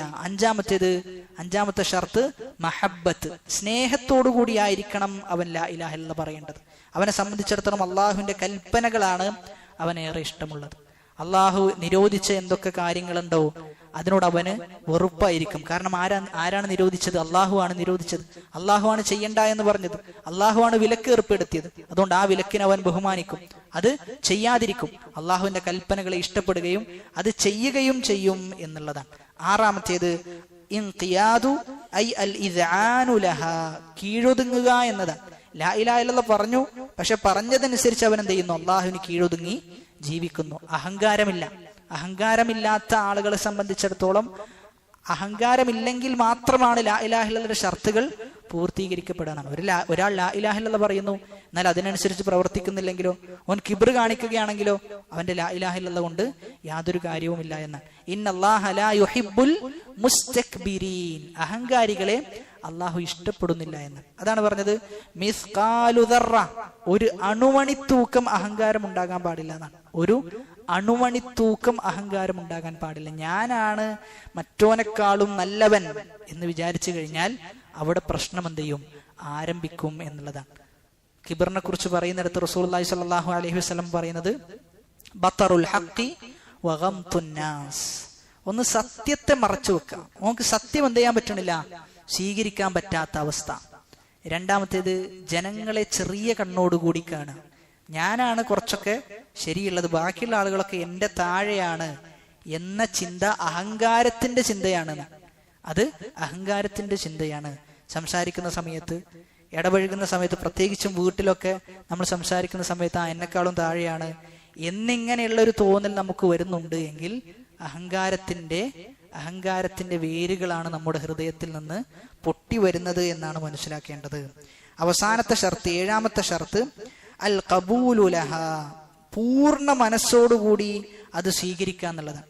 പൂർണ്ണ മനസ്സോടുകൂടി ആ ലാ ഇലാഹ ഇല്ലല്ലാഹ് നമ്മൾ സ്വീകരിക്കണം. ഇതാണ് ലാ ഇലാഹ ഇല്ലല്ലാഹയുടെ ഷർത്തുകൾ. ഈ ഷർത്തുകൾ ഒന്ന് നമ്മൾ കാണാതെ പഠിക്കണം. രണ്ടാമത്തേത്, ഇത് നമ്മൾ കൃത്യമായ ആളുകൾക്ക് പഠിപ്പിച്ചു കൊടുക്കണം. പല ആളുകളും ലാ ഇലാഹ ഇല്ലല്ലാഹ് പറയുന്നു, അതിന്റെ ഷർത്തുകൾ അവർക്ക് അറിയില്ല എന്നുള്ളതാണ്. ഒന്നാമത്തേത് ഇൽമാണ്, രണ്ടാമത്തേത് യഖീനാണ്, മൂന്നാമത്തേത് ഇഖ്ലാസാണ്, നാലാമത്തേത് സിദ്ഖാണ്, അഞ്ചാമത്തേത് മഹബ്ബത്ത്, ആറാമത്തേത് ഇൻഖിയാദ്, ഏഴാമത്തേത് ഖബൂൽ, അത് സ്വീകരിക്കുക എന്നതാണ്. ഇങ്ങനെ എന്ത് ചെയ്യണം, ഈ 7 ഷർത്തുകൾ പാലിച്ചുകൊണ്ട് ഒരാൾ ലാ ഇലാഹ ഇല്ലല്ലാഹ് പറഞ്ഞു കഴിഞ്ഞാൽ അവന് നരകം ഹറാമാണ്. അപ്പൊ നരകം ഹറാമാണ് എന്ന് പറയുമ്പോൾ 2 ഉദ്ദേശങ്ങളാണ് അവിടെ. ഒന്ന്, നരകത്തിലേക്ക് പ്രവേശിക്കാതെ തന്നെ നേരം ചെയ്യും, സ്വർഗത്ത് പ്രവേശിക്കും. ആദ്യ അവസരത്തിൽ തന്നെ സ്വർഗത്തിലേക്ക് പ്രവേശിക്കുന്ന ആളുകൾ, തുടക്കത്തിൽ തന്നെ ചില ആളുകൾ സ്വർഗത്ത് പ്രവേശിക്കും. والذين إذا فعلوا فاحشة أو ظلموا أنفسهم ذكروا الله فاستغفروا لذنوبهم. ചില തിന്മകൾ ചെയ്തു കഴിഞ്ഞാൽ ആ തിന്മകളെ ഓർത്തും ചെയ്യും, അവർ അള്ളാഹുവിനോട് പാപമോചനം തേടും, അള്ളാഹുവെ പുറത്തു തരണമെന്ന് പറയും. അങ്ങനെ എന്ത് ചെയ്യും, അള്ളാഹു അവർക്കത് പുറത്തു കൊടുക്കും. അതുകൊണ്ട് തന്നെ ലാ ഇലാഹ ഇല്ലല്ലാഹ് പറഞ്ഞു കഴിഞ്ഞാൽ സ്വർഗത്തിലേക്ക് പ്രവേശിക്കുന്ന ആളുകൾ 2 രൂപത്തിലാണ് സ്വർഗത്ത് പ്രവേശിക്കുക. ഒന്നാമത്തെ വിഭാഗം നേരിട്ട് എന്ത് ചെയ്യും, സ്വർഗത്തിലേക്ക് പ്രവേശിക്കും. അവർക്ക് നരകത്തിലേക്ക് പ്രവേശിക്കുക എന്നുള്ളത് ഹറാമാണ്, അള്ളാഹു എന്ത് ചെയ്തിട്ടുണ്ട്, ഹറാമാക്കിയിട്ടുണ്ട്. അപ്പൊ ഒന്നാമത്തെ ഉദ്ദേശം തഹരീമുദ്ദുഖൂൽ, നരകത്തിലേക്ക് പ്രവേശിക്കുക എന്നത് അള്ളാഹു ഹറാമാക്കി. രണ്ടാമത്തേത് തഹരീമുൽ ഖുലൂദ്, തൗഹീദുള്ള ആളുകൾ നരകത്തിൽ ശാശ്വതനാവോ? ഇല്ല. നരകത്തിൽ ശാശ്വതനാവുക എന്നത് എന്താണ്, ഹറാമായ വിഷയമാണ് എന്നാണ്. അതായത് ഒരാൾ നരകത്തിലേക്ക് തൗഹീദുള്ള ഒരാൾ എത്തിപ്പെടുമോ എന്ന് ചോദിച്ചാൽ എത്തിപ്പെടും. എപ്പോൾ? അവൻ തൗഹീദിനെ കവച്ചു വെക്കുന്ന രൂപത്തിലുള്ള തിന്മകൾ ചെയ്തു കഴിഞ്ഞാൽ അവൻ നരകത്തിലേക്ക് എത്തിപ്പെടും എന്നുള്ളതാണ്. തൗഹീദിനെ കവച്ചു വെക്കുന്ന രൂപത്തിൽ തിന്മകൾ ചെയ്യണം. അല്ലാത്തടത്തോളം കാലം അവൻ സ്വർഗത്തിലേക്കാണ് എന്ത് ചെയ്യാം, അള്ളാഹു അവനെ കൊണ്ടെത്തിക്കുക എന്നാണ്. അതാണ് ഹദീഫു ബിതാഖ, വളരെ പ്രശസ്തമായ ഹദീസ് നമുക്ക് പഠിപ്പിച്ചിരുന്നത്. ഒരാൾ അള്ളാഹുവിന്റെ അടുക്കിലേക്ക് വരും, 99 ഏടുകൾ മുഴുവനും തിന്മകളാണ്, നന്മയല്ലാത്ത ഒന്നുമില്ല. ഒരു ഏട് പരിശോധിച്ചു കഴിഞ്ഞാൽ മദ്ദൽ ബസർ, നമ്മുടെ കണ്ണ് ഇങ്ങനെ നോക്കിക്കഴിഞ്ഞാൽ എവിടെയാണോ കണ്ണ് അവസാനിക്കുന്നത്, കാഴ്ച അവസാനിക്കുന്നത്, അവിടം വരെ എന്തുണ്ട്, ഒരു ഏടുണ്ട്. ആ ഏടിൽ മുഴുവനും തിന്മകളാണ്. അള്ളാഹു അവനോട് ചോദിക്കുന്നതാണ്, എന്റെ കിതാബത്തിന്റെ മലക്കുകൾ നിന്നോട് അക്രമം കാണിച്ചു എന്ന് നിനക്ക് പറയാൻ സാധിക്കുമെന്ന് ചോദിച്ചു എന്നാണ്. പറഞ്ഞു, ഇല്ല റബ്ബേ, ഒരിക്കലും ചെയ്തിട്ടില്ല, കാണിച്ചിട്ടില്ല. എന്നിട്ട് അള്ളാഹ് വീണ്ടും ചോദിക്കണം, എന്തെങ്കിലും ഒരു നന്മ ജീവിതത്തിൽ എവിടെയെങ്കിലും ഏതെങ്കിലും ഒരു കോണിൽ നീ നന്മ ചെയ്തതായി നിനക്കറിയുമോ എന്ന് അവനോട് ചോദിക്കണം. പറയുന്നു, ഇല്ല റബ്ബേ, ഞാൻ എന്ത് ചെയ്തിട്ടില്ല, ഞാൻ ഒന്നും തന്നെ ചെയ്തിട്ടില്ല എന്നാണ്. എന്നിട്ട് അള്ളാഹു എന്ത് ചെയ്യും, എന്നിട്ട് അള്ളാഹു അവന് പറഞ്ഞു കൊടുക്കുന്നതാണ്, ഇല്ല, നീ ഒരു നന്മ ചെയ്തിട്ടുണ്ട് എന്ന് പറഞ്ഞിട്ട് ലാ ഇലാഹ ഇല്ലല്ലാഹ് കൊടുക്കും. എന്നിട്ട് ലാ ഇലാഹ ഇല്ലല്ലാഹ് ഒരു കിഫത്തിലും അവൻ ചെയ്ത 99 ഏടുള്ള തിന്മകൾ മറ്റൊരു കിഫത്തിലും വെക്കും. ലാ ഇലാഹ ഇല്ലല്ലാഹ്ക്ക് കനം തൂങ്ങും, അവനെ സ്വർഗത്തിൽ പ്രവേശിപ്പിക്കുന്നുള്ളതാണ്. അതാണ് ലാ ഇലാഹ ഇല്ലല്ലാഹയുടെ ശ്രേഷ്ഠത. അപ്പൊ ആ ശ്രേഷ്ഠതയിലാണ് നമ്മൾ ജീവിക്കുന്നത്. അതാണ് റസൂല് പറഞ്ഞത്, ഫഇന്നല്ലാഹ ഹറമ അലന്നാർ, നരകത്തിന്റെ മേൽ അള്ളാഹു ഹറാമാക്കിയിട്ടുണ്ട് ലാ ഇലാഹ ഇല്ലല്ലാഹ് പറഞ്ഞ വ്യക്തിക്ക് എന്ന് പറഞ്ഞതിന്റെ ഉദ്ദേശമായിട്ട് നമ്മൾ മനസ്സിലാക്കേണ്ടത്. അടുത്തതിന് സമയം ഉണ്ടാവും? ഇല്ലല്ലോ, 10 മിനിറ്റ് ഉണ്ടാവും.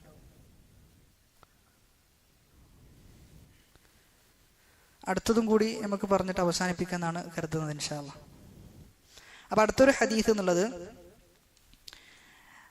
ഈ ഹദീസിൽ തന്നെ രണ്ട് പിഴച്ചുപോയ കക്ഷികൾക്ക് ഈ ഹദീസിൽ മറുപടി ഉണ്ട്.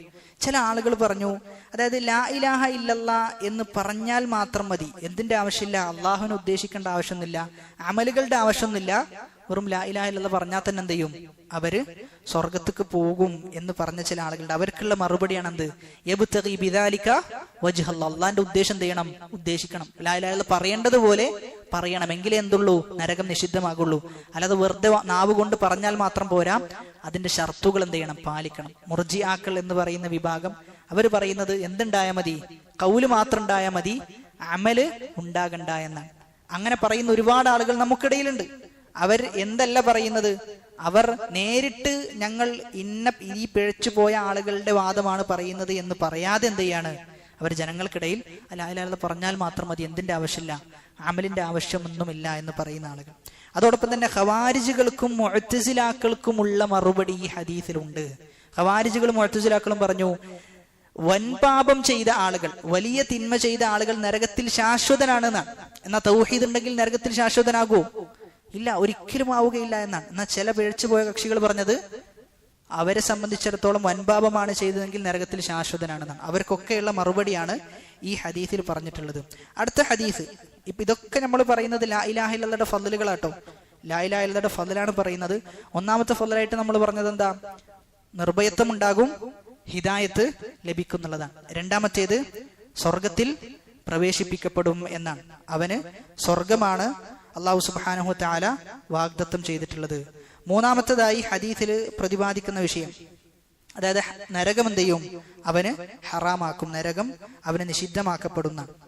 നാലാമത്തേത് നമ്മൾ പറയാൻ പോകുന്നത് അന്ന തൗഹീദ അർജഹു ഷൈഇൻ ഫിൽ മീസാൻ, മീസാനിൽ ഏറ്റവും കനം തൂങ്ങുന്നത് തൗഹീദായിരിക്കും. റസൂലുള്ളാഹി സ്വല്ലല്ലാഹു അലൈഹി വസല്ലം പറയാൻ, ഖാല മൂസ നബി അലൈഹി സ്വലാത്തു വസ്സലാം പറഞ്ഞു, യാ റബ്ബി, ഓ റബ്ബേ, അല്ലിംനി ഷൈഅൻ അദ്കുറുക വ അദ്ഊക ബിഹി, എനിക്ക് റബ്ബെ നിന്നെ ഓർക്കാൻ, നിന്നോട് ദുആ ചെയ്യാൻ, നിന്നെ സ്മരിക്കാൻ വേണ്ടി ഒരു ദിക്ർ എന്ത് ചെയ്യണം? എനിക്ക് പഠിപ്പിച്ചു തരണം എന്ന് പറഞ്ഞു. യാ മൂസ ഖുൽ ലാ ഇലാഹ ഇല്ലല്ലാഹ്, മൂസ നബിയോട് അല്ലാഹ് പറഞ്ഞു, മൂസ നീ എന്ത് ചെയ്യ്? ലാ ഇലാഹ ഇല്ലല്ലാഹ് പറയെന്ന് പറഞ്ഞു. ആ സമയത്ത് പറഞ്ഞു, യാ റബ്ബി കുല്ലു ഇബാദിക യഖൂലൂന ഹാദാ, നിന്റെ എല്ലാ അടിമകളും ഇത് തന്നെയാണ് പറയാറുള്ളത് എന്ന് മൂസാ നബി അലൈഹി സ്വലാത്തു വസ്സലാം പറഞ്ഞു. മൂസാ നബി ഉദ്ദേശിച്ചത് എനിക്ക് എന്ത് ചെയ്യണം? പ്രത്യേകമായ ഒരു ദിക്ർ വേണമെന്നാണ്. കാരണം മൂസാ നബി പ്രവാചകനാണ്. മൂസാ നബിക്ക് എന്ത് ചെയ്യാൻ പറ്റും? ആ രൂപത്തിൽ ചോദിക്കാൻ പറ്റും. ഈ ഹദീസിനെ വെച്ചുകൊണ്ട് ഉലമാക്കൾ പറയുന്നുണ്ട്, നമ്മൾ അങ്ങനെയുള്ള കാര്യങ്ങൾ എന്ത് ചെയ്യണം? അള്ളാഹുവിനോട് ചോദിക്കണം എന്നുള്ളതാണ്. കാരണം അള്ളാഹുവിൻ ഇന്നല്ലാഹ അലാ കുല്ലി ഷൈഇൻ ഖദീർ, നമ്മൾ സാധിക്കുകയില്ല എന്ന് വിചാരിച്ചതെല്ലാം അള്ളാഹുവിന് എന്ത് ചെയ്യാൻ പറ്റും? സാധിച്ചെടുപ്പിക്കാൻ പറ്റും എന്നുള്ളതാണ്. ആ സമയത്ത് മൂസാ നബിയോട് പറയാം, മൂസാ നബി എല്ലാ അടിമകളും ഇത് തന്നെയാണ്, ലാ ഇലാഹ ഇല്ലല്ലാഹ് തന്നെയാണ് എന്ന് പറയുമ്പോൾ അള്ളാഹ് പറഞ്ഞു കൊടുക്കുകയാണ്, യാ മൂസ, ഓ മൂസ, ലൗ അന്ന സമാവാതി സബ്അ, 7 ആകാശങ്ങൾ, വആമിറഹുന്ന ഗൈരി, ഞാനല്ലാതെ അവിടെ താമസിക്കുന്ന ആളുകളെല്ലാം, അതായത് മലക്കുകളൊക്കെ എന്തുണ്ട്? അവിടെ താമസിക്കുന്നുണ്ട്. വൽ അർദീന സബ്അ, 7 ഭൂമിയും 7 ആകാശവും മീസാനിന്റെ ഒരു തുലാസിൽ വെച്ച് കഴിഞ്ഞാൽ, വലാ ഇലാഹ ഇല്ലല്ലാഹ് ഫീ കിഫ, ലാ ഇലാഹ ഇല്ലല്ലാഹ് മറ്റൊന്നിലും വെച്ച് കഴിഞ്ഞാൽ, മാലത് ബിഹിന്ന ലാ ഇലാഹ ഇല്ലല്ലാഹ്, ലാ ഇലാഹ ഇല്ലല്ലാഹ് എന്തെയും കനം തൂങ്ങുന്നുള്ളതാണ്. അത്രയും വിലപ്പെട്ടതാണ് ലാ ഇലാഹ ഇല്ലല്ലാഹ്. അത് നഷ്ടപ്പെട്ടു കഴിഞ്ഞാൽ അവന് ജീവിതം മുഴുവനും നഷ്ടപ്പെട്ടു. എന്നാൽ ലാ ഇലാഹ ഇല്ലല്ലാഹ് എന്നതിന്റെ അർത്ഥവും ആശയവും അതിന്റെ പൊരുളും മനസ്സിലാക്കാൻ കഴിഞ്ഞാൽ അവന്റെ ജീവിതം അർത്ഥവത്തായ ജീവിതമായി മാറുന്നുള്ളതാണ്. അപ്പൊ ഇതാണ് ലാ ഇലാഹ ഇല്ലയുടെ ശ്രേഷ്ഠതകളായി നമ്മൾ മനസ്സിലാക്കേണ്ടത്. ഇനി അവസാനത്തെ ഒരു ശ്രേഷ്ഠത കൂടി പറയാനുണ്ട് ഇൻഷാ അല്ലാഹ്, അത് നമുക്ക് അടുത്ത ക്ലാസ്സിൽ സൂചിപ്പിക്കാവുന്നതാണ്. അതുകൊണ്ട് എപ്പോഴും തൗഹീദിന്റെ ഫضല് നമ്മൾ എപ്പോഴും എന്ത് ചെയ്യണം?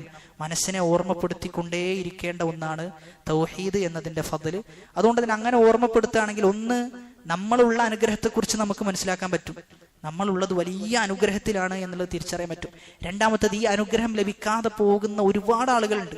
ലാ ഇലാഹ ഇല്ലല്ലാഹയുടെ പ്രത്യേകതകൾ അറിയില്ല, ലാ ഇലാഹ ഇല്ലല്ലാഹയുടെ അർത്ഥം അറിയില്ല. അവരെ സംബന്ധിച്ചിടത്തോളം അവരുടെ ജീവിതം മുഴുവനും ഈ പറയുന്ന ബുർദയിലും, അതേപോലെ തന്നെ ചില ജനങ്ങൾ രചിച്ച ചില ബൈത്തിന്റെ മേലിലും, അതോടൊപ്പം തന്നെ ചില ഏടുകളുടെ മുകളിലുമൊക്കെയാണ് അവരിപ്പോഴും അവരുടെ ജീവിതം കഴിച്ചു കൂട്ടുന്നുള്ളത്. ഖുർആൻ കൃത്യമായി അവർക്ക് ഓതാൻ അറിയില്ല, ദിക്റുകൾ, പഠിപ്പിക്കപ്പെട്ട ദിക്റുകൾ അവർക്കറിയില്ല. ആളുകളൊക്കെ അവരാളുകളിൽ നിന്ന് കേൾക്കുന്നതും മനസ്സിലാക്കുന്നതുമെല്ലാം റസൂലിന്റെ സുന്നത്തിന് വിരുദ്ധമായതാണ്, വിശുദ്ധ ഖുർആനിന്റെ ആയത്തുകൾക്ക് വിരുദ്ധമായതാണ്. അതുകൊണ്ട് നമുക്ക് ലഭിച്ച ആ തൗഹീദ് അത് ആത്മാർത്ഥമായിട്ട് എന്ത് ചെയ്യണം? എത്താത്ത ആളുകളിലേക്ക് നിരന്തരം എത്തിക്കാൻ വേണ്ടി നമ്മൾ പരിശ്രമിച്ചുകൊണ്ടിരിക്കണം. അല്ലാഹു സുബ്ഹാനഹു വ തആല തൗഹീദിൽ അടിയുറച്ചുകൊണ്ട് ജീവിക്കുവാനും മരിക്കുന്ന നേരത്തിൽ ലാ ഇലാഹ ഇല്ലല്ലാഹ് എന്ന കലിമത്തു തൗഹീദ് ഉച്ചരിച്ച് മരിക്കുവാനുമുള്ള തൗഫീഖ് നമുക്ക് ഏവർക്കും പ്രദാനം ചെയ്യുമാറാകട്ടെ.